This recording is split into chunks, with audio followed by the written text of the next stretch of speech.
Ẹ̀kọ́ kíkà tìní la ó rí nínú ìwé Luke 1:11-20 tó kà báyìí. Áńgẹ́lì Olúwa kan sì fi ara hàn, ó dúró ní apá ọ̀tún pẹpẹ tùràrí. Nígbà tí Sakaraya sì rí, orí rẹ̀ wúlé, ẹ̀rù sì bà á. Ṣùgbọ́n áńgẹ́lì náà wí fún un pé, má bẹ̀rù Sakaraya, nítorí àdúrà rẹ gbà. Elizabeth aya rẹ yóò sì bí ọmọkùnrin kan fún ọ. Ìwọ ó sì sọ orúkọ rẹ̀ ní Jòhánù. Ìwọ ó sì ní ayọ̀ àti inú dídùn. Ènìyàn púpọ̀ yóò sì yọ̀ sí ìbí rẹ̀. Nítorí òun ó pọ̀ níwájú Olúwa, kì yóò sì mu ọtí wáìnì, bẹ́ẹ̀ ni kì yóò sì mu ọtí líle. Yóò sì kún fún ẹ̀mí mímọ́, àní láti inú ìyá rẹ̀ wá. Òun ó sì pa púpọ̀ dà nínú àwọn ọmọ Ísírẹ́lì sí Olúwa Ọlọ́run wọn. Ẹ̀mí àti agbára Èlíjà ni ó sì fi ṣáájú rẹ̀ lọ, láti pa ọkàn àwọn bàbá dà sí ti àwọn ọmọ, àti ti àwọn aláìgbọràn sí ọgbọ́n àwọn olóòótọ́, kí ó lè pèsè ènìyàn tí a múra sílẹ̀ de Olúwa. Sakaraya sì wí fún áńgẹ́lì náà pé, àmì wo ni èmi ò fi mọ èyí?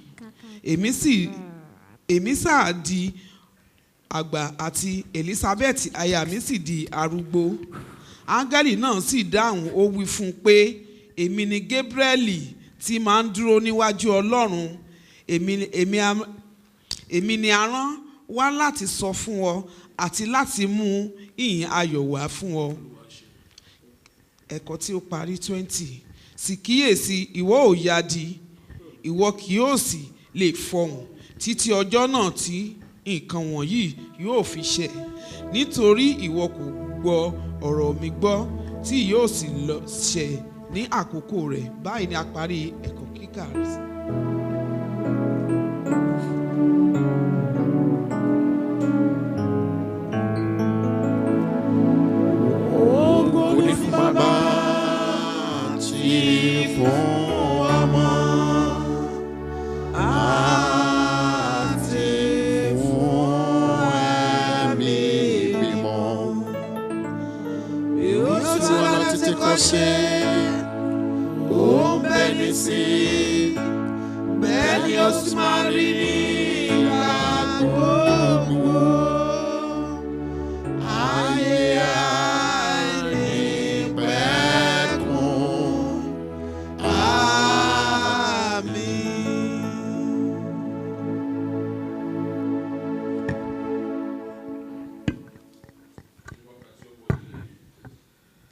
Nígbà tí a ó máa jẹ́wọ́ gbàgbọ́ wa fún Ọlọ́run wa, kí oníkúlùkù wa ká wà níbi tòun ti tẹríba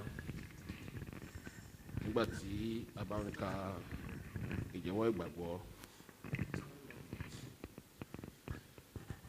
Mo gba Ọlọ́run Baba Olódùmarè gbọ́. Mo gba Ọlọ́run Baba Olódùmarè gbọ́. Ẹlẹ́dàá ọ̀run òun ayé.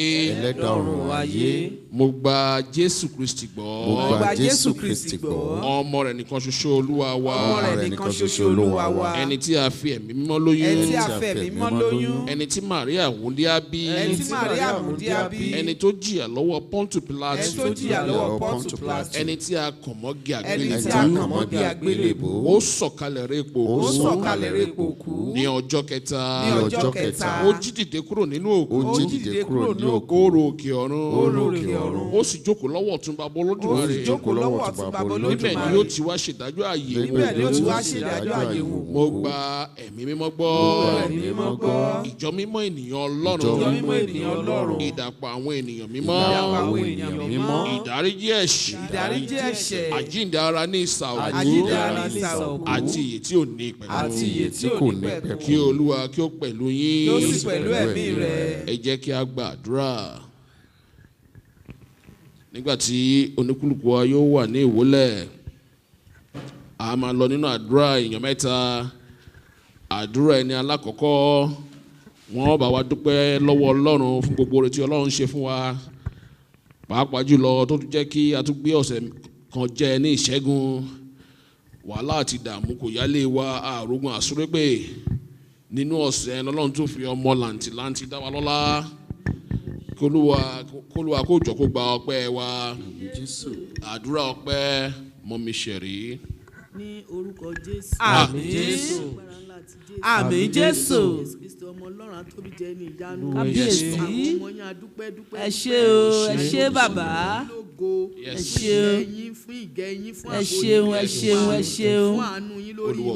Ẹ ṣé o. Orúkọ Jésù adúpẹ́ bá a tún pé ọ̀sẹ̀ kan mì ní ìṣẹ́jú ní orúkọ Jésù ẹ tún mójú Olúwa ẹ wa ṣé o. ní orúkọ Jésù wa gbọ́ ọpẹ́. Àmín Jésù. Adúpẹ́ lóríṣiríṣi ọ̀nà. Olúwa ẹ ṣé. Adúpẹ́ wíwọlé àti ìjáde. Ẹ ṣé bàbá. Adúpẹ́ pé ẹ̀ ń dáàbò bò wá tọ́. Ẹ ṣé Olúwa. Adúpẹ́ pé ẹ̀ fi wá sílẹ̀. Ẹ ṣé bàbá. Adúpẹ́ pé ẹ̀ jẹ́ kán béèrè pé ń bo lọ Ọlọ́run. Olúwa ẹ ṣé o. Àti mu àti bẹ́gbẹ́ dọ́gba adúpẹ́ pé ẹ̀ jẹ́ kó nẹ́. Ẹ ṣé bàbá. Orúkọ Jésù lórí àwọn ọmọ wẹ́wẹ́ Olúwa ẹ wá gbọ́ ọpẹ́ wa. Àmín Jésù. Lórí àwọn ìyá wa Olúwa ẹ wá gbọ́ ọpẹ́ wa. Àmín Jésù. Lórí bàbá àjọ Olúwa ẹ wá gbọ́ ọpẹ́ wa. Àmín Jésù. Lórí adarí wa Olúwa ẹ wá gbọ́ ọpẹ́ wa. Àmín Jésù. Adúpẹ́ pé ń dábìrà ní orúkọ Ẹ Jésù. ṣeun, ẹ Àtúwá ń ṣeun, ẹ dúpẹ́ ṣeun, níwájú ẹ yín ní ṣeun, wákàtí ẹ àìsàn ṣeun. òní. Nítorí pé ẹ ṣe wá lógo àìdìbàjẹ́. Ẹ ṣé bàbá. Ẹ wò wá ẹ kàn ṣe wá láàánú. Olúwa ẹ Nítorí ṣé ọba o. láàánú ni yín. Ẹ Olúwa wá ẹ wò ṣé wẹ́ wá fi o. ọmọbìnrin làǹtìlanti. Olúwa ẹ ṣé Ní o. orúkọ Jésù ẹ tún wá fi dá wa lọ́lá. Ẹ ṣé Ní orúkọ bàbá. Jésù ẹ tún wá jẹ́ ká lé sí i. Ní Olúwa ẹ orúkọ ṣé Jésù o. èyí la fi wá ba búrúburú síbi àpótí ẹ ṣé. Oh, yes, ṣẹ́yìn. Lord, Táwa ẹ ń ṣé dúpẹ́ o. lóríṣiríṣi ọ̀nà ẹ̀mí ẹ wá gba ọpẹ́. Kí la máa fi san oore rẹ bàbá? Kí la máa fi san oore rẹ olórí ayé? Kí la fi san oore rẹ ní mímọ́? Kìkì dá ọpẹ́ ló yẹ ọ́. Ẹ ṣé bàbá. Dúpẹ́ a ní orúkọ yín Ẹ mímọ́ ṣeun, yín ẹ ṣe ṣeun, gbogbo ẹ wa ṣeun. bá búburú àìsàn Olúwa ẹ ọpẹ́ ṣeun. iwájú yín ní orúkọ Jésù lẹ́wà Ẹ gbọ́ ṣeun. ọpẹ́ wa. Àmín Adúpẹ́ Jésù. lórí gbogbo àwọn èwe wa. Olúwa ẹ Orúkọ ṣé Jésù o. ohun Olúwa ẹ ẹ̀kọ́. ṣeun. Olúwa ẹ ṣé bàbá. Ní orúkọ Jésù lẹ́wà gbọ́ ọpẹ́ Àmín Jésù. orúkọ Jésù nígbà tá a ti dúpẹ́ mi ẹ má jẹ́ ká sọkún. Yes. Àmín Ní orúkọ Jésù. Jésù àwa ń tọrọ àwa ń bẹ̀bẹ̀ lẹ́yìn ọpẹ́ Olúwa ẹ má jẹ́ ká pòṣì. Àmín Jésù. Ní orúkọ Jésù nígbà tá a bá tún máa padà wá ní ìjọ mẹ́jọ ní orúkọ Jésù Olúwa ẹ jẹ́ kó pẹ́ wa kó tún pọ̀ Àmín Jésù. láyọ̀ ká lè máa yìn tí Àmín. Jésù Olúwa wa. Àmín, àmín, àmín lórúkọ Jésù. Àdúrà ẹni kejì fún ààbò àánú ìpèsè ní oríṣiríṣi ọ̀nà Brahmayowa. Ní orúkọ Jésù. Àmín Jésù. Ní agbára ẹ̀jẹ̀ Jésù. Àmín Jésù. Bàbá wa àti Ọlọ́run wa. Kábíyèsí. Adúpẹ́ àyìn lógo. Ẹ ṣé bàbá. Àyìn lógo nítorí pé ẹ dá wa Olúwa ẹ sí. ṣé o, ẹ ṣeun, ẹ ṣeun. Adúpẹ́ nítorí pé ẹ jẹ́ ká wà Ẹ láàyè. ṣé bàbá. Adúpẹ́ nítorí pé ẹ jẹ́ ká wà láàyè wa. Ṣé Olúwa. Ẹ jẹ́ kí ibi ó ṣẹlẹ̀ sí wa. Ṣé Ẹ Olúwa. jẹ́ ká máa gbé wa gbàdúgbàdú. Ẹ jẹ́ kórí wa ó dàrú. Ṣé bàbá. Ẹ jẹ́ kẹ́sẹ̀ wa ó rọ̀. Olúwa ẹ ṣé bàbá. Ẹ jẹ́ kójú wa ó fọ́. Ẹ ṣé bàbá. Ẹ ṣeun. Ẹ jẹ́ ká yarọ̀. Ẹ ṣé bàbá. Bàbá ẹ gba ọpẹ́ wa. Àmín Jésù. Adúpẹ́ nítorí pé ẹ ń yọ wá Ẹ nínú ṣé rẹ̀. bàbá. Olúwa ẹ ṣeun. Ewu bímọ ẹ là kọjá fún wa. Ẹ ṣeun, ẹ ṣeun, Olúwa. Amóore Ewu yín o. gidi tó wà níbi Thank ìbímọ. you, Jesus. Ẹ ṣé bàbá. Ẹ mú ewu yìí fò wá ró. Olúwa ẹ ṣeun. Olúwa ẹ ṣeun. Agbóhùn ìyá agbóhùn ọmọ. Bàbá ẹ ṣé o, ẹlẹ́bùrú ìkẹ́. Agbóhùn ìyá agbóhùn ọmọ. Bàbá ẹ Ẹ ṣé, ṣé bàbá. Olúwa ẹ ṣeun. Ẹ jẹ́ kán fi abẹ gbé ọmọ Ah, jáde. Olúwa ẹ ṣeun o bàbá. Ẹ jẹ́ kán fi abẹ gbé ọmọ Olúwa ẹ jáde. ṣé, Olúwa ẹ ṣé, Olúwa ẹ ṣé. Téèyàn bá wà ní ibi tí obìnrin ti ń rọbí. I witnessed once when I was in Osogbo. So we were privileged to go to the hospital with this lady because my brother had to have the car and they just called us and we went there. Invariably, they didn't even send us away. We were praying. As we were praying, I saw the agony that was behind the birth, giving birth. But God in his mercy, he gave us the privilege and we made it. Ọlọ́run ya ẹgbà ọpẹ́ wa. Àmín Jésù. Bàbá wa ẹgbà ọpẹ́ wa. Àmín Jésù. Oore nílànà tẹ́ ṣe fún wa. A mọ rírì. Ọlọ́run ya ẹgbà ọpẹ́ wa. Àmín Jésù. Ẹ wá jẹ́ kọ́mọ náà ṣàìsàn. Ẹ ṣé Olúwa. Ẹ jẹ́ kí ìyá ṣàìsàn. bàbá wa ẹ gba ọpẹ́ wa. Àmín Jésù. Gbogbo oúnjẹ tá à ń jẹ ó ń digest. Olúwa ẹ Ṣé ṣé. àdúpẹ́ o. Àwọn kan wà wọ́n need láti pass a pipe Bẹ́ẹ̀ni. láti lè máa jẹ́ kán lè àwọn waste product kó máa jáde. Ṣùgbọ́n à ń lọ sílé ìyàgbẹ́ à ń yàgbẹ́ Ẹ ṣé bàbá. pẹ̀lú ìrọ̀rùn. Olúwa ẹ gba ọpẹ́ wa. Jésù. Kidney wa ò fail. Ẹ ṣé bàbá. If you see when the kidney fail, you will see that we are nothing. Bàbá ẹ jẹ́ kí èyí ṣẹlẹ̀ sí wa. Olúwa ẹ ṣé Ẹ bàbá. ṣé o. Heart wa ò stop ó sẹ́. Olúwa ẹ ṣé bàbá. Our heart start pumping. It still continue pumping. Bàbá ẹ gba ọpẹ́ wa. Àmín Jésù. Àyìn lógo fún oore tẹ́ ẹ ṣe fún wa. Ọwọ́ wa ò rọ. Olúwa ẹ gba ọpẹ́ wa. Jésù. Ẹsẹ̀ wa ò rọ. Olúwa ẹ gba ọpẹ́ wa. Jésù. Àwọn kan wà wọ́n fẹ́ wá sílé ìjọsìn bọ̀ kò sóore ọ̀fẹ́ fún wọn. Bàbá àyìn lógo adúpẹ́. Olúwa ẹ gba ọpẹ́ wa. Jésù. Àwọn adúpẹ́ lórí àwọn ògo tẹ́ fún wa. Ẹ jẹ́ kí wọ́n rẹ̀ dànù. Olúwa ẹ gba ọpẹ́ wa. Adúpẹ́ lórí olórí ìjọ. Ẹ jẹ́ kí bí ó bá wọn. Olúwa ẹ gba ọpẹ́ wa. Adúpẹ́ lórí àwọn mọ́mì wa. Ẹ jẹ́ ká gbòòrò àbírú. Olúwa ẹ gba ọpẹ́ wa. Adúpẹ́ lórí àwọn èèyàn wa tó wà lórílẹ̀‐èdè Nàìjíríà. Ẹ jẹ́ ká gbòòrò àbúrú sọ. Olúwa ẹ gba ọpẹ́ wa. Bàbá wa lọ́rùn àjíyá. Olúwa ẹ gba ọpẹ́ wa. Ẹ ti ní kí ọpẹ́ wa máa pọ̀ ju ìbéèrè wa lọ. Ṣùgbọ́n ìwọ̀nba tá a lè mú wá tá a lè sọ. Olúwa ẹ gbà á. Bàbá gbà á. Àwa bẹ̀bẹ̀ fún ààbò. Ààbò yín tó dájú lórí ayé wa. Ààbò má fọwọ́ kàn wọ́n. Ààbò má fọwọ́ kàn wọ́n. Ààbò wọn kọwọ́ kàn wọ́n. Touch not my anointing and do my prophet no harm. Ààbò má fọwọ́ kàn wọ́n. Ní orúkọ Jésù Olúwa gbé wa. Jésù Kristi. Ààbò má fọwọ́ kàn wọ́n.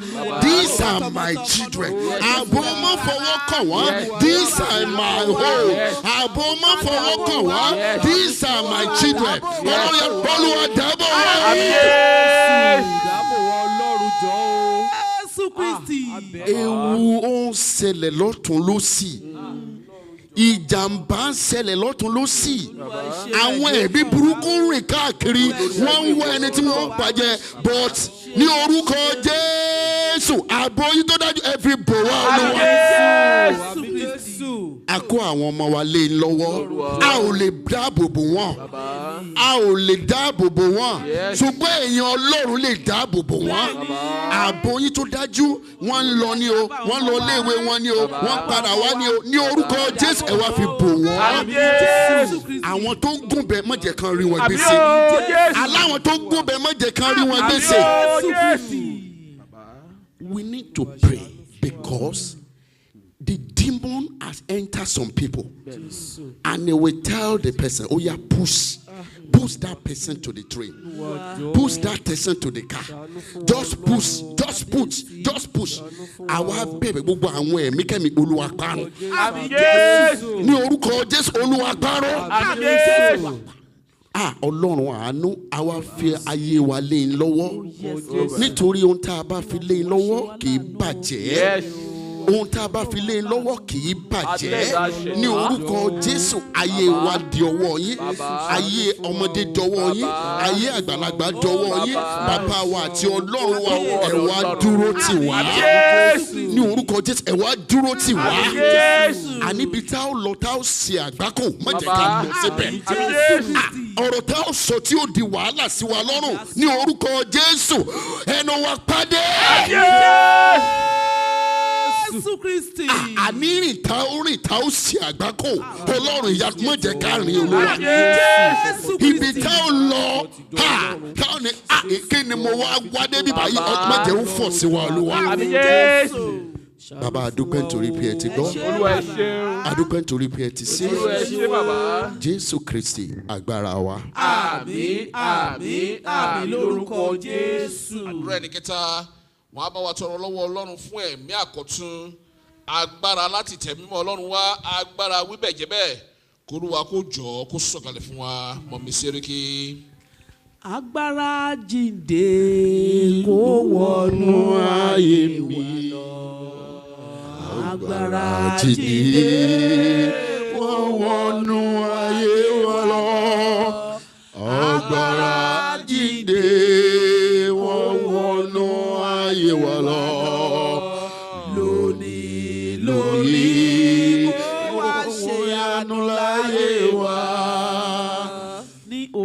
Jésù ní agbára ẹ̀jẹ̀ Jésù bàbá wa àti Ọlọ́run wa àwa dúpẹ́ agbẹ́yìn ga yín lógo àdúpẹ́ oore ńlá làtẹ̀ ṣe nú ayé wa Olúwa ẹ mà ṣe o àdúpẹ́ lórí àwọn aláboyún wa àdúpẹ́ wọn rù láyọ̀ wọn sọ pẹ̀lẹ́ àlàáfíà àdúpẹ́ ẹ̀jẹ̀ àríwálẹ̀ ẹ̀jẹ̀ àríjàgbé lórí wọn Olúwa ẹ mà ṣe o Olúwa ẹ ṣe o lórí ìyàwó àbúrò mi náà Olúwa ẹ mà ṣe o ọba tó jẹ́ òrù láyọ̀ tó jẹ́ òsọ pẹ̀lẹ́ àlàáfíà Olúwa ẹ ṣe o toró náà ti díù ṣùgbọ́n Olúwa gba gbogbo ògo Olúwa ẹ ṣe ó gbé ọmọ kékeré ẹ̀ ó gbé lọ sọ́dọ̀ rẹ̀ ó ní òun mọ bó ṣe ń ṣe Olúwa ibẹ̀ náà ti pa ambulance inú ambulance ló bímọ sí Olúwa ẹ ṣe gbogbo ìgà ẹ mà ṣe o Olúwa ẹ ṣe lọ́sí Olúwa ẹ mà ṣe o Olúwa ẹ ṣe Olúwa ẹ mà ṣe o Olúwa ẹ ṣe àṣírí yín amóore yín adúpẹ́ torí pé ẹ fi wá sílẹ̀ adúpẹ́ pé ẹ̀ ń jẹ́ mi ní fún wa lórí òkè yìí Ọlọ́run ẹ mà ṣe o Ọlọ́run orí òkè yìí ẹ mà ṣe o àgbẹ̀ ìgà yín lóko amóore yín o amóore o àdúpẹ́ ṣe o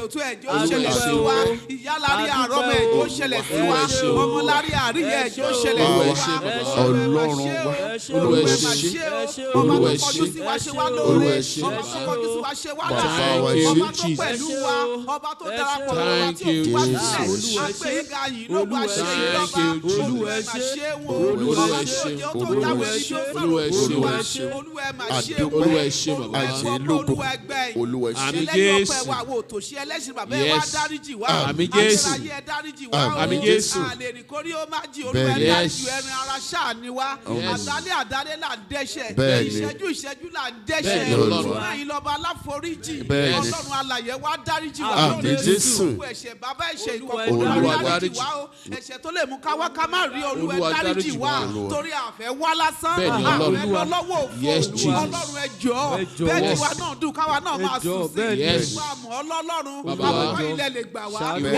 ìgbà ní òdi ọ̀run ọ̀rọ̀ sí gbani tí ńlá ní tí wọlé ayé ẹni ṣe èyí ṣe wá ìwọ Ọlọ́run ẹ̀ṣẹ̀ má máa jẹ́ àwa lásán sọ̀rọ̀ abẹ̀bẹ̀ fún agbára ìmọ̀ èyí tí ó máa kọ́ wa èyí náà fi ní sọnù lẹ́yìn èyí náà fi ní pàdánù ìjọba Ọlọ́run èyí náà fi sí títí dópin Olúwa ẹ gbé wọ̀ wá àgbẹ̀ tí ó máa tọ́ wa tí ó máa kọ́ wa èyí tí ó máa sọ pé ẹ máa ṣe fi Ọlọ́run ẹ máa ṣe fi Ọlọ́run ẹ máa bẹ̀rù Olúwa ẹ máa bọ̀wọ̀ f'Olúwa ẹ máa rìn nílànà Olúwa ẹ máa ṣe tọ́lọ́run fẹ́ ẹ máa kọ́ tọ́lọ́run fẹ́ ìlà tó tà bẹ̀bẹ̀ fún lónìí Ọlọ́run wá gbé wọ̀ wá Àmín Jésù láti ṣe ìfẹ́ rẹ àbẹ̀ Ọlọ́run Olúwa gbé wọ̀ wá Àmín Jésù kọ́ wa mọ̀ ọ́ ṣe Olúwa má jẹ́ àṣìṣe Olúwa ṣìwà wọ Olúwa agbára ìmọ̀ tí ó máa kọ́ wa tá a fi ní ṣìwà wọ Olúwa gbé wọ̀ wá Olúwa gbé wọ̀ àwọn ọmọ wa Olúwa gbé wọ̀ ọkùnrin wa Olúwa gbé wọ̀ obìnrin wa Olúwa gbé wọ̀ ọmọdé Olúwa gbé wọ̀ àgbàlagbà agbára àṣeyọrí agbára àṣeyege àìlàtọ̀ tá a bẹ̀bẹ̀ fún Ọlọ́run Olúwa gbé wọ̀ wá Àmín Jésù mímọ́ tó tayọ fi mọ̀ wá sọ́tọ̀ mọ̀ pé dájúdájú ọmọ Ọlọ́run làwọn eléyìí ṣe Olúwa gbé wọ̀ wá agbára ẹ̀mí mọ̀ rẹ èyí tó ga jù Olúwa gbé wọ̀ wá Àmín Jésù tó fi dára mọ̀ pé ènìyàn rẹ lélẹ̀ Olúwa gbé wọ̀ wá agbára má rí mi fín agbára má pẹ̀lú mi láì dá agbára má sọ̀rọ̀ mi lẹ́yìn agbára bìánájì agbára ìmọ̀ agbára ṣẹ̀ láhàn Olúwa gbé wá lónìí agbára ṣẹ̀ láhàn Olúwa gbé wá lónìí Àmín Jésù Olúwa gbé wọ̀ wá Àmín tí ó máa kọ́ wa Olúwa gbé wọ̀ wá Àmín Olúwa gbé wọ̀ àwọn ìwé wa Àmín Jésù Olúwa gbé wọ̀ Àmín Jésù agbára táwọn ọmọ ọmọ sọ pé mọ́mí aláàlá tá a ṣe àwọn ọ̀rẹ́ máa gbọ́ Olúwa bá gbé wọ̀ wá Àmín Jésù Àmín agbára ìran gbòbí ìfìlẹ̀ káyà Olúwa gbé wọ̀ wá agbára tó fi lu ẹnu wa ní àṣẹ lórúkọ Jésù èyí náà fi ní ṣìlò èyí náà fi ní ṣìṣe àbẹ̀ fún lónìí Olúwa gbé wọ̀ wá Olúwa jẹ́rìí ara rẹ̀ Olúwa múnú wa dùn àwọn kérúbù síráfù lágbàáyé wa dọwọ́ rẹ̀ Ọlọ́run ẹ̀mí ìṣọ̀kan ọ̀nìṣẹ́ ẹ̀mí ìṣọ̀kan èyí tá a fi fẹ́ràn wa dẹ́rù kọ̀kọ̀ lórúkọ lónìí Olúwa gbé wọ̀ Àmín Jésù láàrin wa lónìí Olúwa darapọ̀ mọ́ wa jẹ́rìí ara rẹ̀ Olúwa ìkẹyìnsì ọjọ́ òní ayọ̀ kíkún Olúwa jẹ́ ká múnú Àmín Jésù tó wá bẹ̀ ọ́ sẹ́ Yes. lọ́jọ́ ìkẹyìn Yes. omi ò mọ̀ rí Olúwa má jẹ́ ó fọ̀ sí wa Àmín, Jésù. káàbọ̀ ọmọ ọ̀dọ́ rere Àmín. Olúwa jẹ́ ó fọ̀ sí wa Àmín. Olúwa ẹ ṣeun torí pé ẹ ti ṣe Àṣẹ, àgbẹ̀yìnká yìí lógo Olúwa lọ́jọ́ ẹ ṣe, tòní Jesus. ayérayé ẹ gbọ́ pé ẹ gbà Àmín, Jésù. èyí látọ̀ tá a bẹ̀rẹ̀ fún ní orúkọ Jésù Kristi Olúwa wa. Àmín, àmín, àmín lórúkọ Jésù. Ọba mímọ́ aláṣẹ ọ̀run. Mímọ́. Báwa ti fi àṣẹ sọ̀rọ̀. Kábíyèsí. Fi àṣẹ rẹ̀ dá àdúrà wa ládé. Kábíyèsí. Járí pa àdúrà. Àmín. Járami àdúrà. Àmín. Já jèrè àdúrà. Àmín. Àdúrà má jò ṣe tiwa Àmín, tì. Jésù. Torí ta tọrọ tí a bẹ̀bẹ̀. Àmín. Ní orúkọ láti Jésù Kristu lọ agbára àtòlùdáǹdè wa. Àmín, àmín, àmín lórúkọ Jésù. Ẹ̀yin Olúwa. Hallelujah. It is well. It is well. Jésù lọ́ba. Ẹ jẹ́ a jókòó.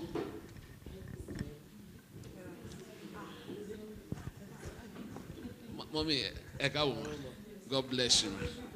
Yes, mommy. Happy Sunday, ma. My sister Deola, God bless you. Oh yeah. No. Brahmayowa. It's not you. Yeah. I'm only greeting you. It is well. It is well. Brother, Brahmayowa, yeah. Yes, Loba.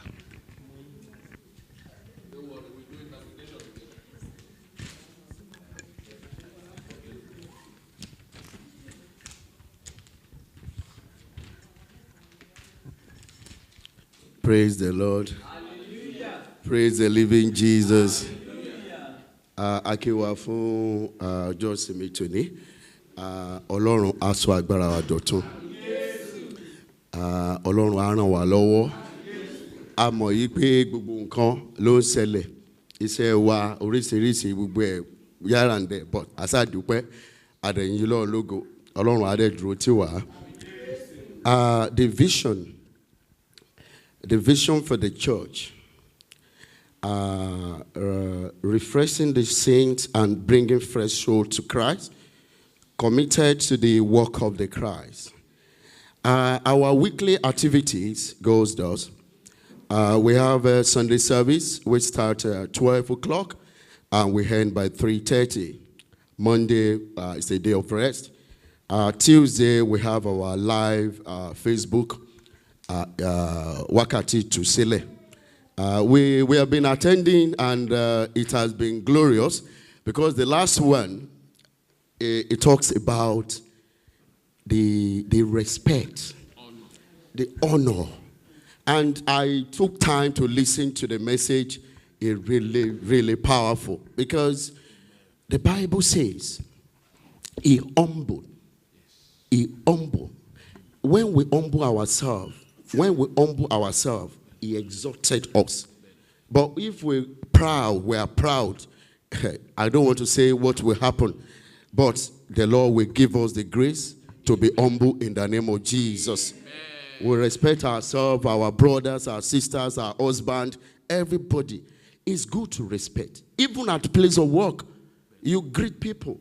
They might be older than you, they might be younger than you, they might be anything. But even those white people, they look at us. They watch your reaction. Like a guy in my office, if I don't greet him, he will know something is happening because he know I greeted every day. So once I greet him, oh, how are you doing? Everything, ask about their family and all that. In fact, some of them will still come to me. They just want to discuss personal thing with me because they are bored. So it's part of respect. We need to emulate that, and the Lord will help us in Jesus' name. Wednesday is Silo service, which is 11:45 to 1:45. Thursday, Bible study and research, which is 4:45 to 6 p.m. Friday, Holy Ghost service, which is 4:30 to 6 p.m. Saturday, choir rehearsal, which is 11:45 to 1:45. Upcoming program, Children Youth Convention, which is tagged as Keeping the Promise. And it's about 3 weeks to come now. We need to remit, or we need they to remit. If we haven't done that, So let's do our best, and the Lord will bless our youth in Jesus' name. Amen. Children, a church convention, which is the Kingdom Love. Kingdom Love is coming up as well. Summer activity lined up, baptism, picnic, love feast, and so on. The Lord will bless us in Jesus' name. Amen. Olúwa ṣeun. Pàtẹ́wọ́ fún dáàdi wa. Rí bọ́ ṣe kà bí akàròyìn àwọn Nàìjíríà. Olúwa ṣeun. It is well. Ṣe prayer point wá yá. Okay. Ẹ jẹ́ àdìdí lórí ẹsẹ̀ wa. A tún dé lónìí. K'Olúwa kó wá ṣàánú fún wa. Láàrin ọ̀sẹ̀ yìí. Mọ́mí wa. Ẹ gbà mọ́. Yes, mọ́mí. Olúwa ń bá wa sọ̀rọ̀. There's this certain man nínú Bíbélì. Ó wà létí odò Bethsaida for 38 years. Bible kà á. Ìwé mímọ́ jẹ́ kó yé wa pé lẹ́ẹ̀kan ni áńgẹ́lì Ọlọ́run máa ń sọ̀kalẹ̀. Tó bá ti rú omi yìí báyìí, ẹni tó bá kọ́kọ́ wọnú ẹ̀ á rí ìwòsàn. Ọkùnrin ti wà ń bẹ̀ for 38 years. Mo jókòó mò ń wò ó ní ìgbàgbọ́. Ìwé mímọ́ ní pé ìgbàgbọ́ la fi ń bọ́ lọ́rùn rìn. Torí tí ò bá ní ìgbàgbọ́ kò ní wá síbẹ̀. Ó jókòó síbẹ̀. Tí áńgẹ́lì yẹn bá ti wọnú omi yẹn báyìí kó tó wọbẹ̀. Torí pé ó ṣe àìlera fún ara ẹ̀ kò lè. Wọ́n ti ṣáájú ẹ̀ wọbẹ̀ wọ́n ti gba ìwòsàn. Ṣùgbọ́n olùgbàlà bá pàdé.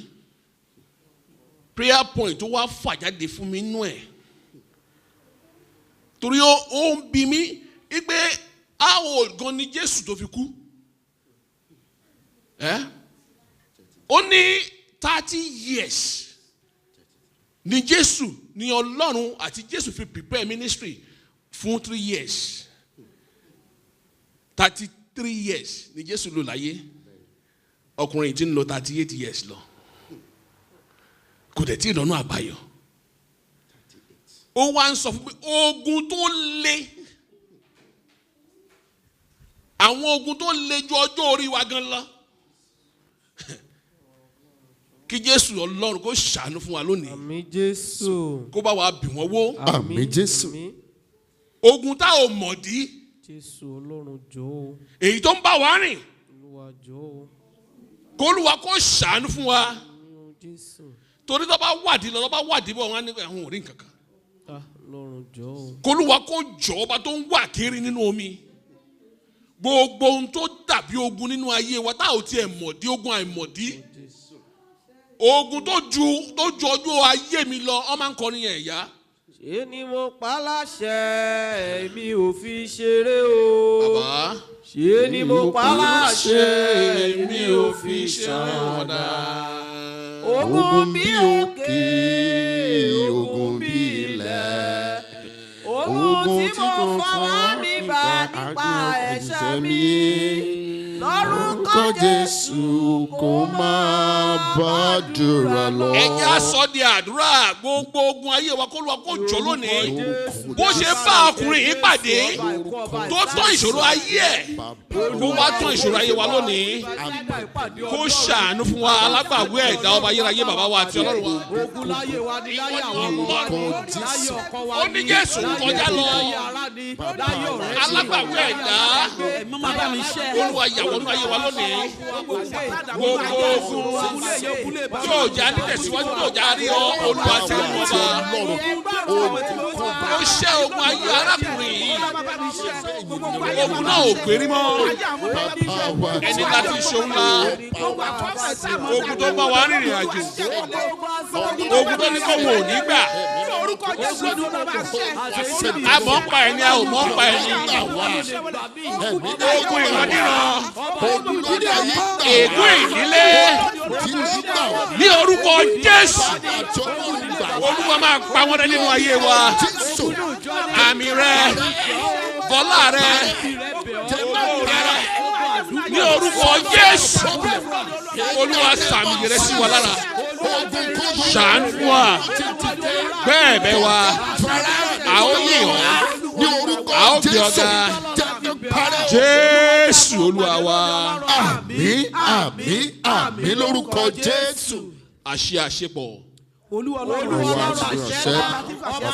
àṣẹ dáhùn ọba tó ń fi àṣẹ sọ̀rọ̀ ògùnkógónú ayé wa jẹ́ kó dópin bàbá jẹ́ kó dópin lórúkọ Jésù jẹ́ kó dópin ègún òdílé jẹ́ ó dópin ní orúkọ Jésù jẹ́ kó dópin bàbá kó dópin.